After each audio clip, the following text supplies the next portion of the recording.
लखनऊ में एक पुराने घर की खिड़कियों पर बारिश की बौछारें पड़ रही हैं और मीरा रसोई में साफ सफाई कर रही है। रात बेचैनी से भरी हुई है। एक धीमी आवाज चुप्पी को चीरती है, जिससे मीरा के मन में आशंका की एक लहर दौड़ जाती है। मीरा पुकारती है, उसकी आवाज थोड़ी कांप रही है। यह हवा होनी चाहिए।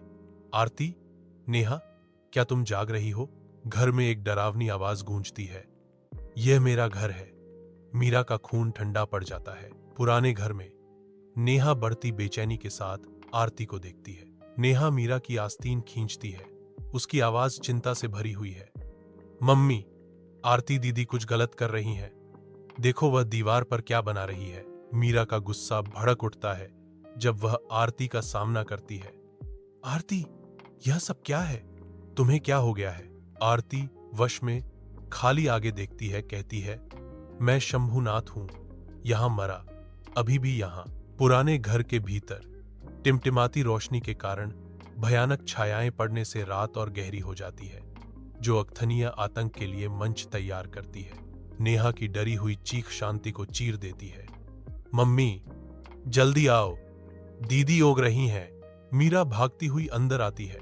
आरती को हवा में लटका हुआ देखकर उसका चेहरा पीला पड़ जाता है। हे भगवान, ये क्या हो रहा है मेरी बच्ची को? पड़ोसी चाचा अंदर घुसते हैं। डर से उनका चेहरा विकृत हो जाता है, क्योंकि वे चेतावनी देते हैं, इस घर में कुछ है। ये लड़की अब लड़की नहीं रही। पुलिस पुराने घर पर पहुंचती है। उनकी उपस्थिति एक कठोर हस्तक्षेप है। आरती बोलती है, एक नाम लेती है जो अधिकारी के पेशेवर बाहरी आवरण को भेद जाता है। अधिकारी लड़खड़ा जाता है। उसकी शांति उस असंभव परिचितता से भंग हो जाती है। मैडम, उसने मेरी मां का नाम लिया, और बिल्कुल सही, मैंने तो कभी इसका उल्लेख भी नहीं किया। उसे कैसे पता हो सकता है? मीरा की आवाज कांपती है, जो एक मां का बेताब डर जाहिर करती है। मेरी आरती, उसमें कुछ घुस गया है, कुछ बुरा। केरल में वैदेही नींद में कराहती है। ज्वलंत दुःस्वप्नों से त्रस्त एक भूतिया दृश्य उसे सताता है। काले रंग की एक महिला, जिसके हाथ में एक टूटा हुआ हार है। वैदेही डर से चीखते हुए जागती है। नहीं, अर्जुन, अर्जुन हमेशा सतर्क, चिंता के साथ पूछते हैं। वही सपना फिर से?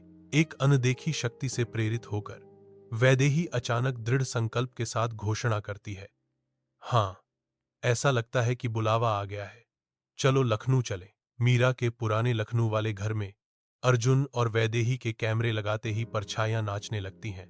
उनकी दृढ़ता शांत कमरों में गूंजती है। अर्जुन अपनी दृढ़ आवाज में कहते हैं, हम पूरी रात पहरा देंगे, हम सब कुछ रिकॉर्ड करेंगे।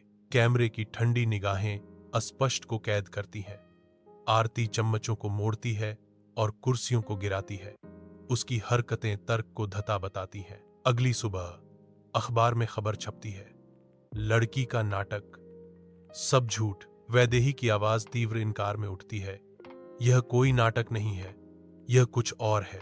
मंद रोशनी वाले पुराने घर में वैदेही शांत एकाग्रता के साथ मंत्रों का जाप करते हुए अपनी पवित्र रस्म शुरू करती है।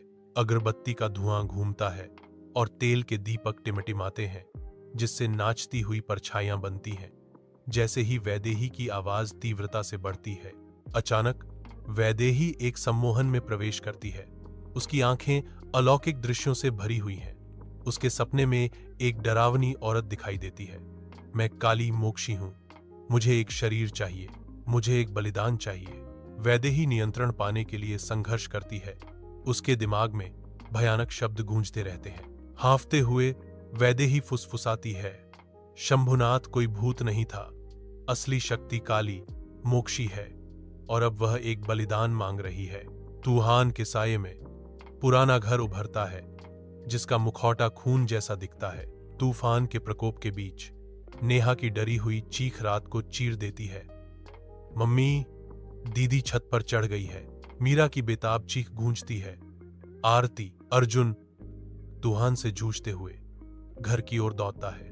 छत पर पहुंचने के लिए छत पर आरती एक भयावह द्वैतता के साथ बोलती है, मुझे मुक्ति चाहिए, फिर एक बलिदान करो। वैदेही माला को कसकर पकड़े हुए अंधेरे का सामना करती है।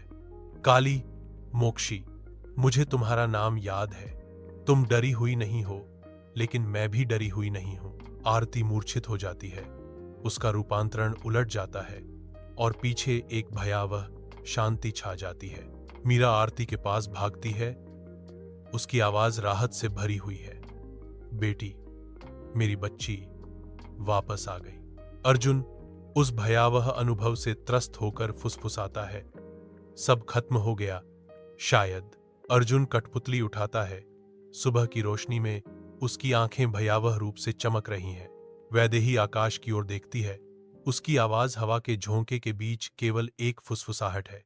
एक डरावनी चेतावनी गूंजती है, अभी के लिए बुराई मरी नहीं है, वो बस सो गई है।